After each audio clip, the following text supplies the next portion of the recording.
Well, I think architecture is fundamentally political. It's shaping places, it's communities, buildings can be very, very political, as in a lot of people don't want to see buildings happen. But I think, the shaping of the built environment is a very political thing. And I think it is actually quite important to have people who understand the built environment, people who think in a four-dimensional way to actually find their way into politics. Hello and welcome to Talking Place, the podcast bringing placemakers and storytellers together to talk about place. I'm your host, Tanisha Raffiuddin. I am the founder of Concept Culture, a creative agency in London, passionate about creating purposeful brands and telling powerful stories. In this episode, it is my absolute pleasure to talk place with Jay Morton. Jay is a director at the architectural firm Bell Phillips. Jay specializes in medium and large-scale residential projects and has led innovative community engagement strategies. Outside her architectural practice, Jay is a passionate campaigner and heavily involved in housing and climate change research, public speaking, and advocacy. Jay also hosts her own podcast called Architects for Change, which we highly recommend you check out as well. We cover a lot of ground in this episode around designing resident-led housing schemes, encouraging children to participate in engagement, the need to prioritize affordable housing for growth, and why we need to make more noise to create better places. So please do stick around till the end. All right, let's talk place.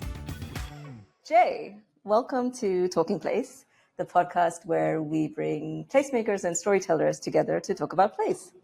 Thank you. Thank you for having me. So, Jay, you and I have known each other for some time now, and we have been secretly plotting and scheming to change the world. But for our listeners who may not know about Jay Morton, please tell us a little bit about yourself and the work you do and the role you play in shaping our built environment. Okay, so I'm a director of Bell Phillips Architects. We specialise mainly in housing. We have throughout our, the practice has actually been around for 20 years now, have done a lot of work for local authorities, a lot of resident-led schemes, and we always try and have this ethos of being a practice with a moral compass, and we always want to leave the world in a better place than where we started. And I've actually been with the practice for 12 years and started as a part two, and now I'm the director of the company. So it's a really exciting. We are expanding, working other sectors. I'm also working in the private sector as well as still continuing working with local authorities. I love that. I love that you brought about talking about a social ethos and that you've grown with the company. That's amazing to hear. So, Jay, obviously you're an architect, you design places, but from a personal perspective, what does place mean to you? What makes a good place? I think, place is a very personal thing, and actually, I was just talking about this morning with a colleague. We've got a bid through, and it says the term placemaking, and she said, actually, maybe it should be place shaping.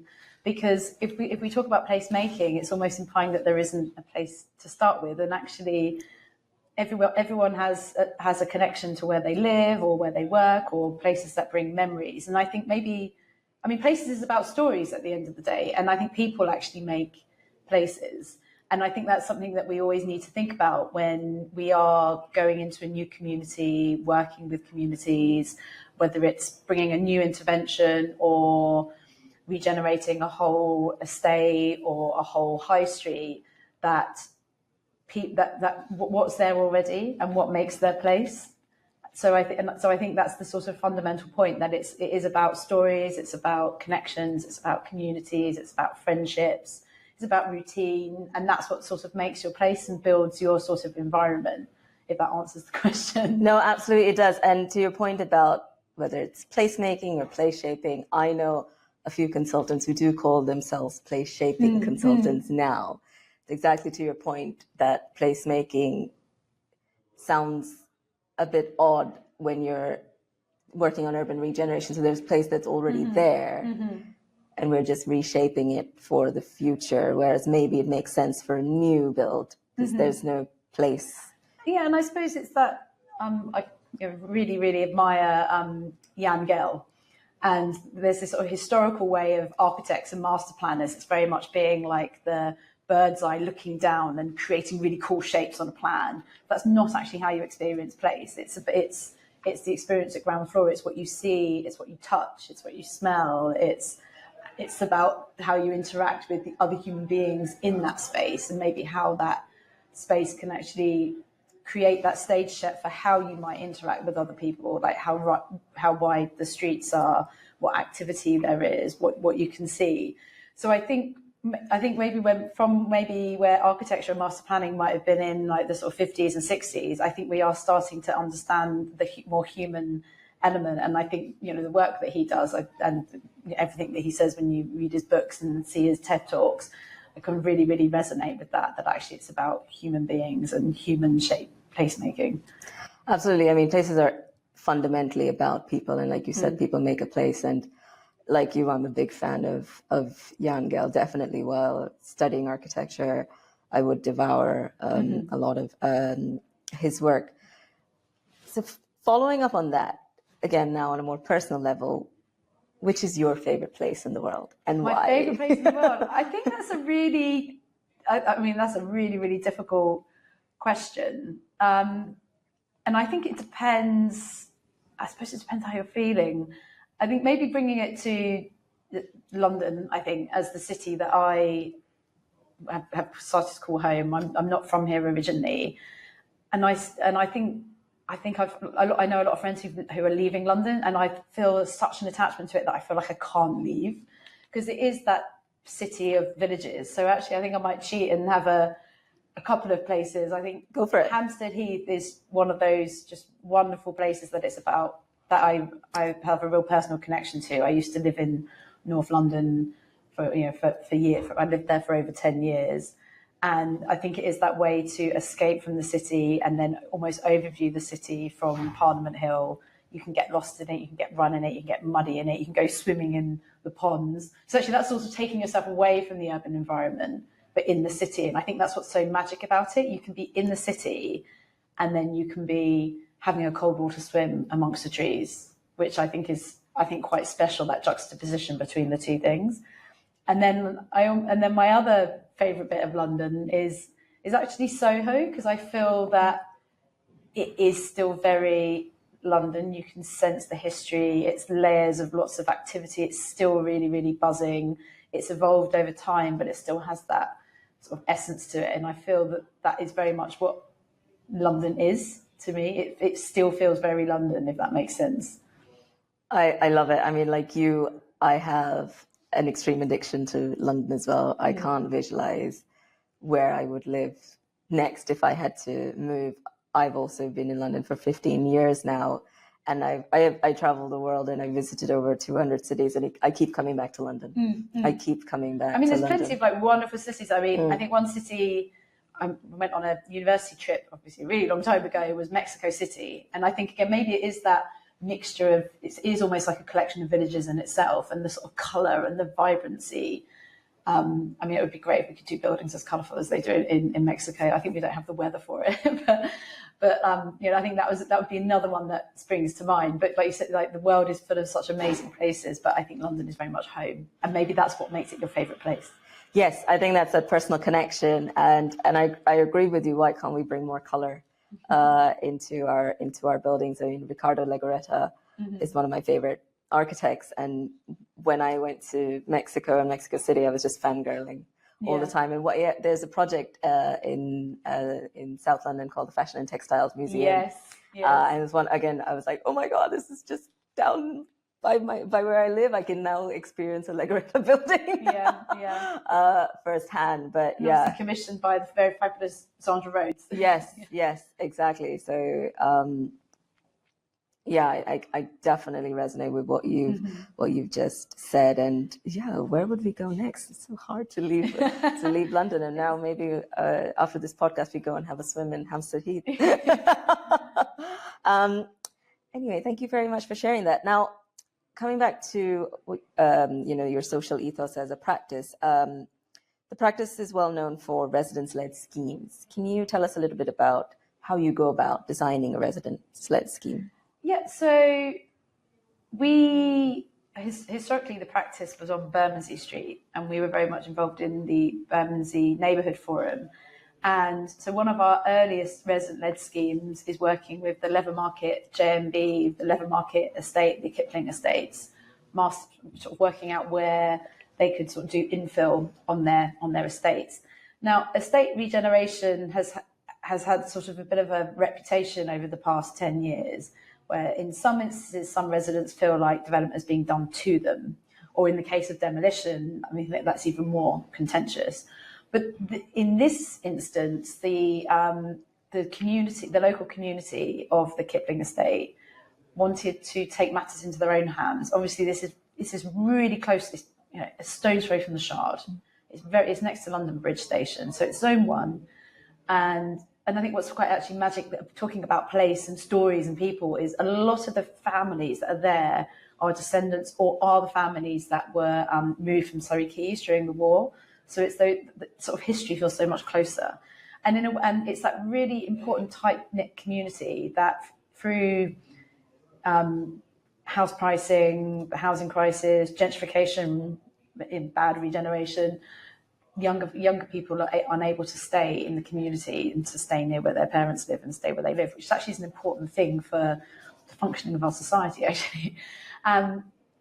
So they took matters into their own hands. They did a review of the estate and worked out they did a sort of reshuffle with the agreements of the residents, people who were willing to move. So you had elderly people up in the tower in 3-bedroom flats, families overcrowding in 1-bedroom apartments. So they did a reshuffle, and people who didn't sort of were left out of the reshuffle. Then this new building was going to be built on a garage site, which cars are too big now for these garages. Nobody was using them. So, but there was also a number of sites that were highlighted, but the first project was what is now called Marklake Court. And we worked really closely with the residents, and to them, it is their project, and it's something that they feel really proud of.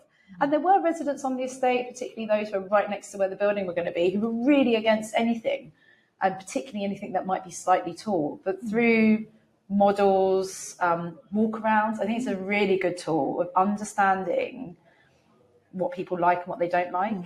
Because actually the discipline of architecture and talking about architecture, sometimes we are terrible at using ridiculous language that nobody understands, even other architects that understand what we're talking about, but it's just a way to make us just sound fabulous and look clever. But actually, how do you have a conversation with someone who people are generally quite down about themselves? People feel that they don't know what they're talking about, they don't have the right, and this mystique profession, this mystical word of architecture. But actually, if you take residents on a walk around of their area, and you look at buildings, you say, do you like that? Do you not like that? Do you like the shape of those windows? Do you like the colour of those windows? Do you like that material? Do you not like that material? You actually then are starting to talk about architecture. And then you can then relay, when you come back to talking about the design development of the project, you can start to bring that language back in and start to talk about what people like and what they don't like. And before they realise it, they are partially designing, they are part of that co-design and designing the scheme. And so now the project's finished. It's finished a few years ago now. It's 25 homes, but it really is a project that the residents feel proud of. And actually it's almost fostered even more community connections because they've been part of creating this thing together. And now there are other projects that are happening within the Leather Market estate. So I think that's an example of how you can bring people along with you, give people a stake in where they live, which I think is really important. I mean, I was at a lunch with Peter Murray yesterday, and we were talking about how do we create better places. There was a mixture of architects and developers around the table. Richard Upton being one of them, who is really into placemaking and really understands heritage is a big thing for him. And we were like, how can we do things better? You know, is there a place for maybe city architects? But I think the important thing is actually how do we engage the public in the future of their place? And I think if we can start to do that, then collectively we'll maybe start to get better buildings, better architecture and better placemaking in the future. Absolutely. I think the stakeholder engagement piece is absolutely critical, and ultimately the people who you will engage with, the people who will live, work there, raise their children, raise their families, bring up the next generation of Londoners in this case. Yeah. So it's vital that we get it right. And I was going to ask you about how you bring people along the journey with you, but you have very eloquently covered that already. Well, I think, I suppose was just to add to the answer. No place will be the same because nobody's the same. So, and everyone's different ages, different cultures, and different schedules. So there's lots of innovative ways that you can use to engage with people. And I think the other one, the demographic that gets missed out a lot of the time is children as well. And I think, the work that Tim Gill has been doing about child-friendly places is really, really important, because actually if you make a place work for children, if it's safe for children, it's great for everybody. And can you talk us through maybe an example of when you have led, children-focused engagement? What did that look like? What does that look like? I mean, again, I think we did some engagement on Marklake Court, and again, we did sort of open day events, and I think we had some like balloon makers and elements like that. But we also do try as much as possible to go into schools. So this is actually, even though there's not a project, but engaging and talking about place, making models, understanding architecture, because whether it's not necessarily about trying to create the architects of the future. I mean, we want to have some great architects of the future, but again, creating systems of the future that are engaging in their built environments. So we do work going in and talking with schools, and we have like the I Can Be program that we're involved with to sort of engage in that way as well. I love that. Creating engaged citizens of the future, people who want to come out and attend our community engagement workshops and not just think that, oh my God, what do they want from us? So that's quite encouraging to hear, and maybe in time we will learn a bit more about those examples of how to lead children-focused engagement workshops in a meaningful way, that they get something out of it as well. And, maybe then they grow up into teenagers and to adults and look back to the scheme. Oh, I had a stake in that. I answered some questions many, many years ago. Amazing. So obviously, Jay, you are a champion of affordable housing, very hot topic in the current climate. What does affordable housing mean to you? Well, I mean, that is the big question, because it means lots of different things to everyone. I think, it's obviously what is affordable to the local community. And I think that the price point does need to be sort of matched to like the professions and jobs that are in the area. And I think New York actually did do a study with like a rent cap where there should be different price points depending on whether you're a security guard or a banker, to keep like a kind of good spectrum of society all in the area. But I think on the other side of it is actually we need a lot more homes across the board. And so, I'm involved in the Architects Action for Affordable Housing campaign. But I think it's also about understanding what affordable housing can deliver for society. I think it is really important that local authorities do deliver a large proportion of their social and affordable housing, because I think they know what their communities need better than most people. But the most important thing is that it has to be the best quality. So I think we've got this 1.5 million homes that the new government wants to bring in. I feel like there isn't at the moment enough conversation about quality. I don't think there's enough conversation with architects, quite frankly. I don't think the political spectrum really understand what architects do at all, which is sort of another sort of thing that I've been trying to sort of champion and shout about as much as it is possible. But in our sort of 5 priorities for the Architects Action for Affordable Housing campaign, which is basically the baby of Luke Tozer, but we have a whole steering group that I'm involved with. It's basically prioritise affordable housing for growth, which thankfully the Labour government is going for. So the 5 priorities were written before the election was called.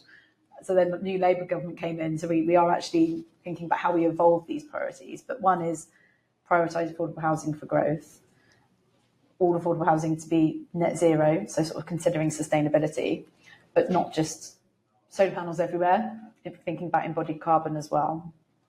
Creating a fair and resilient construction sector, because this is a real challenge, is actually how are we going to build all these homes? How do we get out of that boom and bust that we've had, so from architects to engineers to actually construction workers, and also how do we innovate in the construction industry to maybe utilise different building practices that are maybe more sustainable, reduce embodied carbon. That's going to take a lot of innovation and investment. The other one is targeting self-build as a way forward. And the fifth one is creating equity in supply. So this is about having access to affordable housing wherever you are in the UK. And part of that priority is about really good placemaking. So, I mean, this is a quote, and it's going to have a swear word in it, I'm afraid. But there's a quote from Billy Connolly, from when they sort of cleared the slums in Glasgow and built these high-rise towers, new affordable housing. And he said, yeah, we had running water, but we had fuck all else. And this goes back to placemaking. It's like actually just a roof over your head. Yes, it might be nice and clean, but actually that is not enough. You know, they were in the middle of nowhere, nothing to do, no access to jobs, nothing else. So I think affordable housing, it needs to be part of good places, good communities, access to decent green spaces, active travel needs to be a priority, and yet access to employment and decent infrastructure. It all needs to come together, rather than just finding a green field in the middle of nowhere and just saying, we're going to put houses here in the sort of model of some of the big house builders that most of them begin with B, where it is literally just these dead, I think, no man's lands with little noddy houses with lots of hard standing and very neat lawns, but nothing else. And they look like film sets. I've been to some of these and they just look like film sets. Yeah, and the only way to access anything is to hop in your car. Yeah. Which I think is not what we want to see. So I think part of, you know, the building the 1.5 million homes, part of that being affordable housing, how that creates, how those new homes are part of places and communities is going to be really, really important. Amazing. That was a lot to take in. No, not at all. But before we move forward, how can people get involved in your campaign? So we have, there's a website, which maybe we can put in the show notes, 5 affordable housing priorities. I can't actually remember the exact website off the top of my head. So yeah, people can sign up and get involved in the campaign. We are actually doing a call out for best practice projects as well. And we'll be doing a number of events over the coming year, but we're also trying to lobby government where we can to sort of try and get our thoughts and ideas in the right place. So it's a sort of ongoing campaign, and the campaign is going to evolve as well, because priority one, prioritise affordable housing for growth. Hopefully, I think that feels like that's already been heard by the current government. So yeah, we will be evolving the priorities as we go as well, and also making sure that we keep making noise, so that even, yes, they make some of these points maybe in the Labour manifesto, will it actually happen is the question. Making noise, good shout, lobbying government. So we also know that you are a self-proclaimed political geek. So architects and politics, can they mix? Well, I think architecture is fundamentally political. It's shaping places, it's communities, buildings can be very, very political, as in a lot of people don't want to see buildings happen. But I think, the shaping of the built environment is a very political thing. And I think it is actually quite important to have people who understand the built environment, people who think in a 4-dimensional way, to actually find their way into politics. And it's really great to see someone like Helen Hayes, who is the MP for Dulwich at the moment. But I think it would be great to see more engagement, both at, there are a few councillors who are architects, but at sort of local level and within Parliament. Because actually, I think there may be one now. Up until the last election, there wasn't one qualified architect in Parliament. I think there may be a Lib Dem, but I need to double check that. So I think it is important that we engage in that way. And even if when even if it's not about, even if you don't have people with these skills in political office, campaigning, rather than just being as a profession, we can be very, very siloed. I think the profession historically has been a little bit stuck up its own arse, and the world keeps moving. When actually we need to be talking about what we think should be happening in the built environment. We should be campaigning for sustainability in construction. We need to just be branching out and speaking out so much more. We can't just be leaving it to the RIBA to do it for us. We need to be doing some of that ourselves as well as a collective. Absolutely, I agree. So let's say we have a young listener who's listening to this podcast. How would you encourage them or advise them to get more involved in politics? Oh, I mean, be engaged. I listen to podcasts, read newspapers, form an opinion. Think about what you're passionate about. It doesn't have to be about everything. Where are your passions, and seek out your people beyond the profession that maybe share your passion or your gripe, or whatever it is you feel passionate and want to make change in. Where do you want to make change? I think is the question. How do you want to live in the future? And actually, I mean, through my political journey, for me, it's been really, really incredible to form networks with people outside of the profession. And not all of them are politicians, but people who are doing lots and lots of different things. And then actually, if you do want to make change or set up a campaign, you have a whole wealth of people who can actually sort of get involved at different scales and different levels. Amazing. Now, speaking about podcasts and change, you host a podcast called Architects for Change. So tell us a little bit about that podcast and what is the driving force behind it? So that was about bringing the two things together. Because I suppose if anyone Googles me, will see I'm a failed politician. So I stood in 2019 in Chichester for the Labour Party, which is a very tough gig because, Chichester has now turned to the Liberal Democrats in the most recent election. But yeah, 2019, it was a tough gig to be a Labour candidate in a place like Chichester. But I did it anyway, and I think it was a really, really amazing experience. And then since then, I've sought selection for the Labour Party, but I didn't get selected for a seat. But I think the other thing is, this year has taken another turn in the fact that I've become a director of Bell Phillips Architecture. So I think it's more about, for me, making noise from the outside. And the podcast is a way to do that. It's about talking to people who are seeking to make change in the built environment. And loads of people are doing really, really great things, whether it's master planning, whether they've created the material, or they're trying to promote the use of a material in a different way, such as Pierre, who's working in stone, or whatever it might be. Quite often, what's in the way of making that happen everywhere? Why are we not doing all these great ideas? And quite often it's politics, a lot of the time it's money, a lot of the time it's both. So I think that's sort of the main driver, is seeing what people are doing, seeing what ideas are out there. Not always ideas I agree with either, by the way. So it is a non-partisan podcast. But then sort of always asking that question, what in the political world, what can that do for you? What needs to happen? What do government need to do to make that change and to help you along your way with, branching out further? Excellent. So many interesting nuggets to unpack. So I guess we want to get across that it's time to make more noise. Yeah, I think that would be my advice to everyone. Just make more noise. Make more noise, yeah. Make more noise. What are you passionate about, and make noise about it. I think is the way forward. Yes, absolutely. And about, if we want to make better places, we need to be making more noises and demanding better. 100%. So you heard it here. Make more noise, make better places. Now, because this podcast is about places and stories, coming back to storytelling, in your view, what are the key factors to consider when telling a story about a place? And are there any stories of places that have stood out for you? I think, again, it goes back to who's there. It's back to the people. And I think, talking about where I'm from, I live in New Cross, Deptford. I remember the BBC did these documentaries about history of our streets, and Deptford High Street was one of them. And again, it is one of those places where history feels so much closer than it does in other places. It's not been regenerated.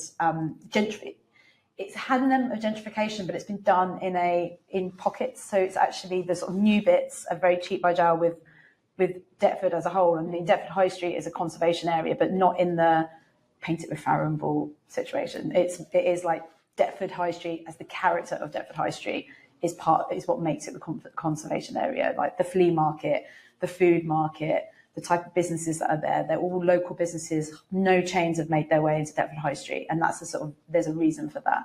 And then when you had the new Deptford Market Yard, it wasn't allowed to compete with the original market. And I think Michael Forrester, who was the planner at the time, was quite instrumental in that. But I think also it's that development is you and I. And I think, Richard Upton, who was there at the time, was very much someone who is really interested in stories and places and heritage. And I think as a place, I think it works really, really well. And it really does feel like a community. And you feel like there are people that have been selling in the market there for generations. And it is that sense that the stories are still there and the sort of history is so much closer. I just feel like I have to go and make a trip down to Deptford High Street now. I gotta go have a coffee, in Deptford High Street. It's been a while since I've been there. All right, now it's time for a bit of future gazing. What is the change you would like to see? What is the change I'd like to see? Well, I think a focus on placemaking, design, sustainability, less cars in our streets, and more children-centric places. Well, actually, there's a guy that I interviewed for my podcast recently called Gil Penalosa, and he has a thing called 8 and 80 cities. And I think where basically if a place works for an 8-year-old and an 80-year-old, it works for everyone. And I think we need to be thinking more in this way. How do we want to live? How can we create places that are healthier? How can we create places that are safer? How can we create places that are more sustainable and have more biodiversity in them? All these things will just be great. It'll be better for health outcomes. It'll be better for everyone. And you just go around and you see some parts of even London and parts of you just think, what are we doing? Why do we think this is okay? Why are we allowing this concrete jungle with incredible levels of pollution and no green space and no trees? Why are we allowing this to exist? And I think we need to do much better. And we need to be making noise about it. Yes, so let's make noise to get the places that we want to see, and hopefully we will see it in our lifetime. Hopefully, that is the dream and hope for the future. So, what's next for you, Jay Morton? What's next for me? Well, more architecture, more campaigning, and maybe more politics, but we'll have to see. All right. Well, that brings us to a close to the more formal part of our conversation, and now we have our final segment called the Know Your Neighborhood segment. And it's a fun little quiz just to test your knowledge about your local neighborhood and to share with our audience a little bit about what that place is all about. So I'll ask you 3 quick fire questions and just let me know if it's true or false. All right, you ready? Let's go. So my first question is, and for those listening, Jay's neighborhood is New Cross and Deptford. New Cross was originally called Cross Village. Yes. That is false. The area was called Hatcham until around 1740. Okay. The area became known as New Cross after the New Cross Turnpike Trust, and its gate became well known. And Hatcham was an Anglo-Saxon name that means Hatchie's village, or the village in the clearing in the woods. A little bit of trivia there for you. And my second question is, Deptford Railway Station is one of the world's oldest suburban stations. Yeah, you were quite on it. Yes, it is. It's not. I did a walk on Deptford Creek, in the creek. Yes, this weekend, and I've learned all about that. And it's fascinating because it's not just the oldest station in the UK; it's one of the oldest suburban stations in the world. Yeah, we were literally wading through the creek. Yeah.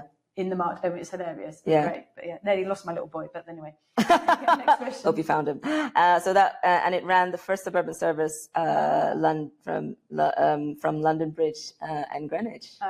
More history for you. Well done. So people used to be able to put their actual horses and carts on the train. That's why in Deptford there is a ramp. Yeah. The only one that exists. God, I do need to go down to Deptford now. All right. 1 out of 3. All right. Let's see if you get the third one right. In the early 2000s, New Cross became a hub for folk music, with several pubs hosting live music performances by unsigned artists? I mean, there is still a massive music scene in New Cross, so I'd say yes. Or maybe not folk music. Okay, I think you've got on. Blur performed in the venue. I mean, now the venue just does tribute acts, but some of the like really well-known bands performed in the venue historically. Okay, so that's fair because that was a bit of a trick. Graham Coxon was in Goldsmith. I mean, there was a real vibe. I mean, Goldsmith University has a real vibe about it. Yeah.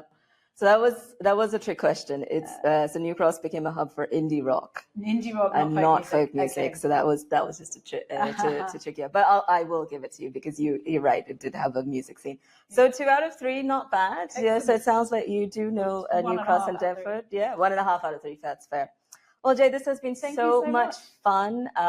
Thank you for being part of this conversation. Thank you for talking with me about place, and all that's left for me to do is say thank you. Thank you. And we'll see you soon. Great. Take care. Well, I hope you enjoyed this episode as much as I did. I'd love to hear your thoughts. Feel free to join the conversation on social media with the hashtag #TalkingPlace. I would also love for you to leave our podcast a review and subscribe to all our podcast and YouTube channels so you don't miss an episode. There is so much more to explore when it comes to creating good places, and I'm excited to do a deep dive into other topics with you in our next episode. I'm Tanisha Raffiuddin, and it's been my pleasure to be your podcast host. Thank you for listening. See you again next time, where we'll continue Talking Place.